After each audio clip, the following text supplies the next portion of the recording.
God Body Tone here. God Body Tone is just more of a inspired name that I got from learning anatomy. Learning how amazing anatomy is, how magnificent anatomy is. Just learning about myself and discovering myself, self-discovery, gave me inspiration for the name. So that's where the God Body come in at. And God Body Tone today. We're doing a video. Never done a video in this type of manner.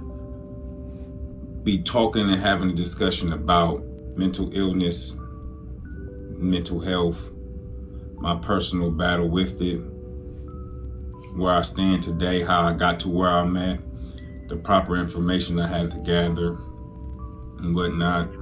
Put it all on the table, and hopefully this could shed light in certain people's lives. Hopefully, if it worked, it worked. If not, it resonated. If not, it's cool. But it's my hopes, it's my belief that I think anybody that actually listen to this will be able to relate in some type of aspect, in some type of form. And this actually put me on a road to healing. I'm currently off all my medications. Even though I was on medication for my mental disorder, I was also on physical medications as well, and information that I have available and that I will actually talk over and present, and just give you a little bit of information to go research for yourself, to go get your own, put your own two eyes on it and get your own understanding of it. But I would present that my physical condition correlated with my mental condition, which correlates with when you know who you are, you know that you're not just your physical body, or you're not just your mind, you're not just your soul. It's the three in unity, becoming the one. It's one and three in the one. So that's what makes you up. So it wasn't no shock that I was on medication for my mind and my physical body. The brain is very, very, very important. It's something that my generation, or at least my immediate space that I was around and people that I shared the same space with, we wasn't learning about the importance of the brain. Knew just the basic common knowledge about the brain, but not the depths, not really the real right knowledge of the brain, the real deep meaning of the brain. Therefore, it made sense for me to go so long being mentally ill and not properly addressing it as well. That was one of the hardest things for me to do, was actually admit it, to address it, to identify it, because just the word mental health or mental illness, it kind of made me put a wall up, got me kind of defensive. So therefore I wasn't really able to learn and get the right understanding of the topic of this serious issue that was transpiring, that needed to be addressed. So, excuse me. So I went to the shrink, and like I said, I did the meds, and nothing worked. I'm not even gonna say really worked. Even with the discussions I had with the shred, and even some type of a couple of advisors I just spoke with and things of that matter, of that nature. I was not really able to get the answer I was looking for. And in that, it made me see how important it is for individuals to be able to sit down and talk to someone that they know that they can relate to. That's how it is with me. That's how important it was with me, at least. That it was really important for me to be able to sit down and talk to someone that could relate to and be transparent with me, but be talking from a personal experience. Because in certain situations, certain moments, certain feelings, they could talk and actually give real life advice, you know, from real time, from reality, and not, I don't know, books. You know, I just believe like books is great. I actually do a lot of reading, but it's just some things you can't get out of a book. Some things you can't learn out of a book, you know. You gotta be hands-on, you gotta learn, and then that's how I am too. I'm a real visual learner. I have to be hands-on. You know, I'm a little slow. You know, I'm mentally ill. Mentally ill actually meaning that your mind is underdeveloped. You know, so you know, it caused a lot of problems for me. It caused me to be stagnated a long time in my life. And as I began my healing process and began to allow my brain to get back in rhythm with itself and synchronizing with my body, and as I began to remove the fog and whatnot, I began to be able to see that this is a generational curse thing when it comes to me and my immediate surroundings and families and whatnot. It's even some of my friends and whatnot. It's just not common knowledge. It's not something that's discussed. It's not something that's taught. And I would go even to say that it's something not even taught to even look for. I wasn't even taught to even look for these type of red flags when it comes to the mind and the underdevelopment of the mind. So in this discovery of myself and learning my mind and trying to gain control and hijack my mind back, I actually seen that this is a battle. It's a war. It's strategic with some intelligent individuals that been doing this way before I was even here, you know, and that the plot on my mind, I could go as far as back as my mind being under an attack and being underdeveloped before I was even in existence, because there's studies and there's proof and there's science that back up decisions that an individual can make that impact their reproductive system. You know, so far as the sperm and the egg, and you stress the egg, you stress the sperm, and the sperm and the egg come together. This is your mom and dad, and they my mom and dad came together and made me, and therefore my mother's egg being stressed, my dad's sperm being stressed, they created me, a stressed child. You know, coming out here and, you know, getting to a certain age and being able to look back into my mom's life and my dad's life through, you know, their admission, letting me know what type of life and decisions they was making, let me know that they played a crucial role in my mental illness, the underdevelopment of the brain. So the brain is a crucial organ of the body, and it allows the body to do what it does. The brain is everything. Universal law says brain is all is brain. This is, if you're not into the universal laws, go peek at them, man. Just type in universal laws. It pop up. Everything that I'm saying, anything I tell you to go look up, just go look up, man. Please go look it up, man. It's crazy. And I got a couple little things around me that I'm pulling from, but you need to see it for yourself. It's like I say, man, I dropped out in 10th grade, stopped applying myself maybe in 3rd or 4th grade. So I don't have no real, like, I'm not bright by far. I do have a little bit of sense, you know, I'm self-taught, but for the most part, I'm saying that to say, if I can get this information, anybody can get it. It's ABC, you know, simple things. All you gotta do is put in a little bit of time and want to know. You just gotta want to know some facts, and this is just facts that I'm giving.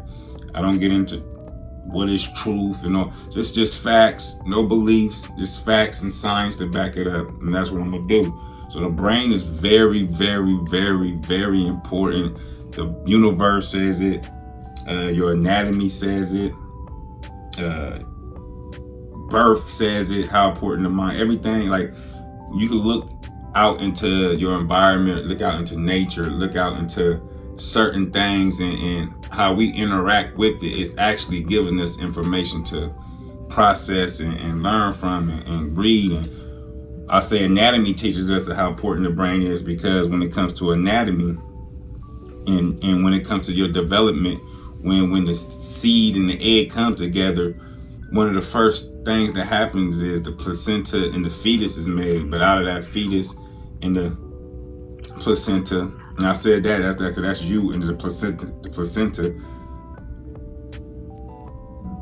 The very next things that is made, the very next step is the nervous system, which will be your brain, your spinal cord, and nerves.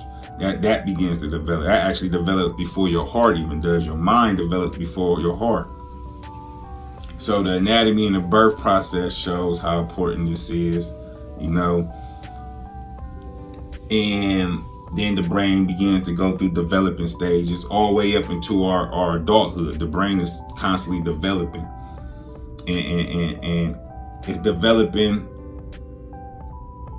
into it to be a functional, what we would call a functional brain, a healthy brain. Your brain got several parts of it, several parts: frontal lobe, the cerebellum, the temporal lobe, brain stem, and you got all these different parts. And within these parts have different functionalities, and these different functionalities is the functionalities of your entire existence. Breathing, your body temperature, movement, thinking, everything happens with the brain, happens with the mind. The brain's so important that it's so important. It literally took in to be considered a threat if one actually finds out and learn his own mind. Don't take my word for it, man. Like, but go look it up. Like, Adolf Hitler even said it. If you don't believe me, hey, go look these words up as well. Adolf Hitler said that the strongest weapon in the world is a made-up mind. No, they don't teach us nothing about our mind, but just the things that I just named off, I didn't learn that until my adulthood, that the brain was actually responsible for some of these functionalities. But the brain also is responsible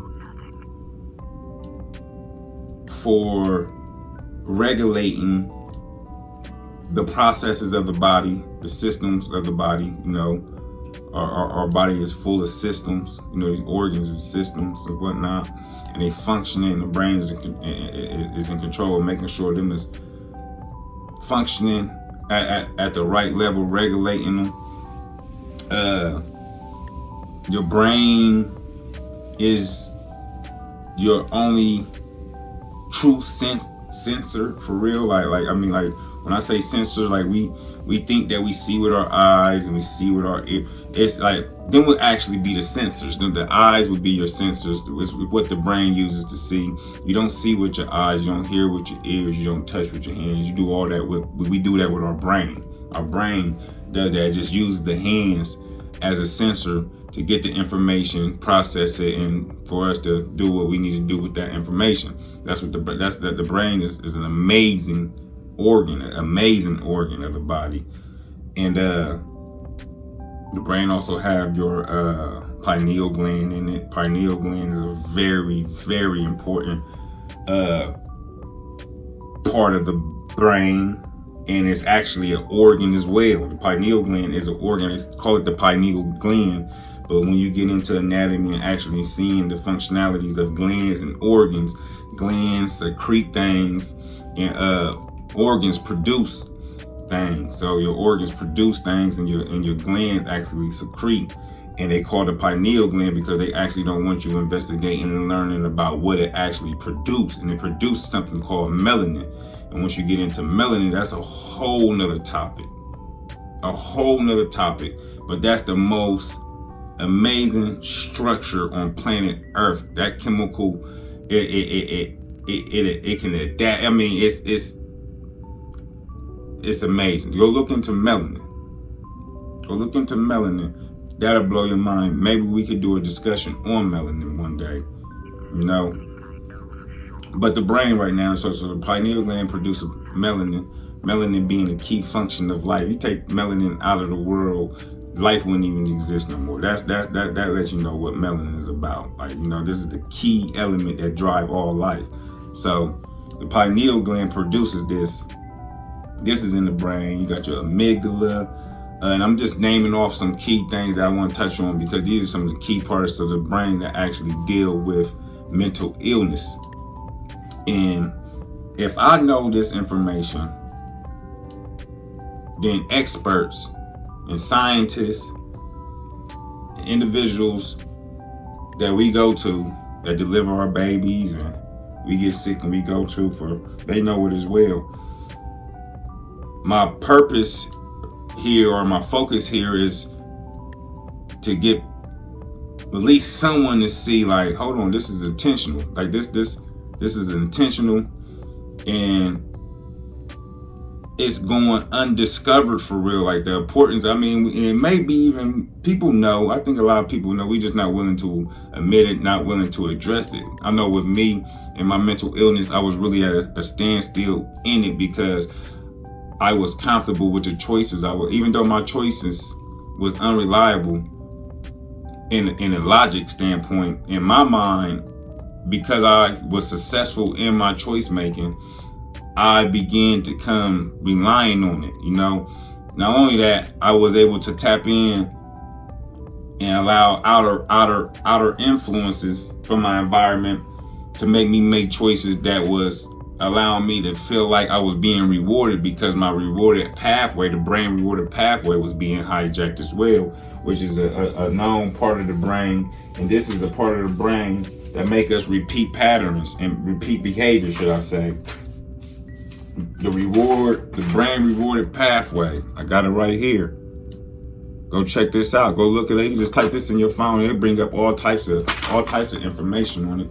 But naturally, it's in it. So you see what they do? They're using our natural chemical responses against. That's what it boils down to. They basically using our anatomy against it, and our anatomy gives them inspiration to everything that they do, that they got, that they research. Like the anatomy, the nervous system, the nervous system gave inspiration to all systems that we got today.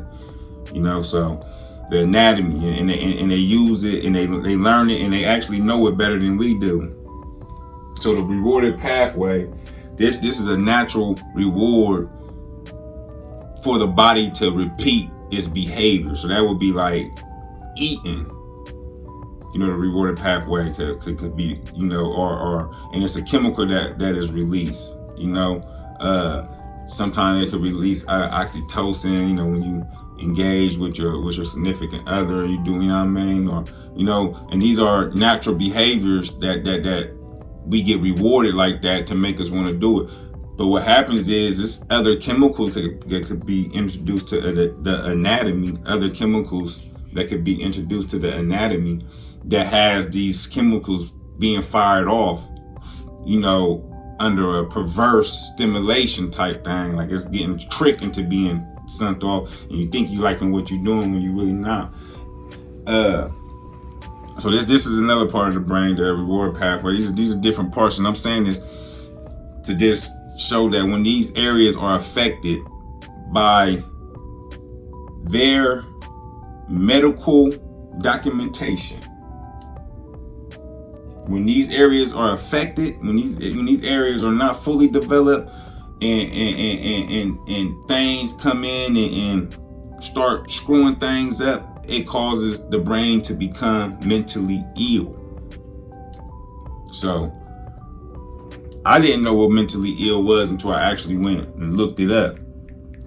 You know, And mentally ill. So first, mental health is the person's condition with regarding their psychological and emotional well-being. So mental health ties to psychological and emotional well-being, the two. So you got emotions and the psychological part, and they both correlate together, and it's they got to be in balance for it to be your well-being, you being in well-being, you know, like a farewell, I wish you well, no. So it's simple. So that's mental health. That's what mental health is. Right. So I had to understand that first in order for me to understand what mental illness was. So that would be the opposite of mental health. Right? Mental illness, also called mental health disorder, refers to a wide range of mental health conditions. And these are disorders that affect your mood, your thinking, and behavior. So it goes against the well-being part of it. So this would be the compromised part. And these different type of disorders and different type of behaviors, they put names on it such as depression, anxiety disorder, schizophrenia, eating disorder, and addictive personalities or addictive behaviors. That's actually a mental illness as well.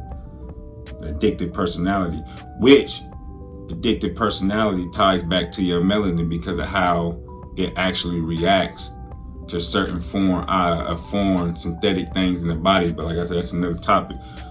But nonetheless, so that's what's considered mental illness. So anything that's affecting your mood to the point to where these emotions then rised up and got you back, that's mentally ill.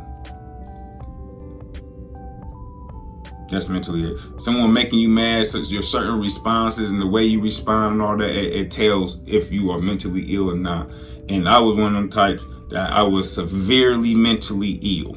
My responses said everything plus more. Right? And even in these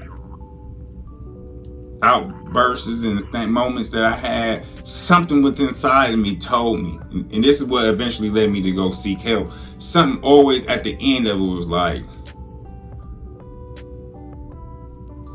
dang, it was like this was the bipolar side of me, the good and the bad side of me. I'd be like, dang, I shouldn't even did it. I just wigged out, or I just did make that choice. That was and then the bad will come and then use my truth. And I say my truth because these was things that had truth in them, but I kind of shaped it to fit my way of being, to justify what I was doing, how I was doing it, when I did it. I was kind of, what I mean? I folded in that to try to, and it was more of a crutch for real. That's what it boiled down to. I was trying to use it to just remain a cripple because I was content in that, not having to address the things that needed to be addressed, and trauma and things of that matter. So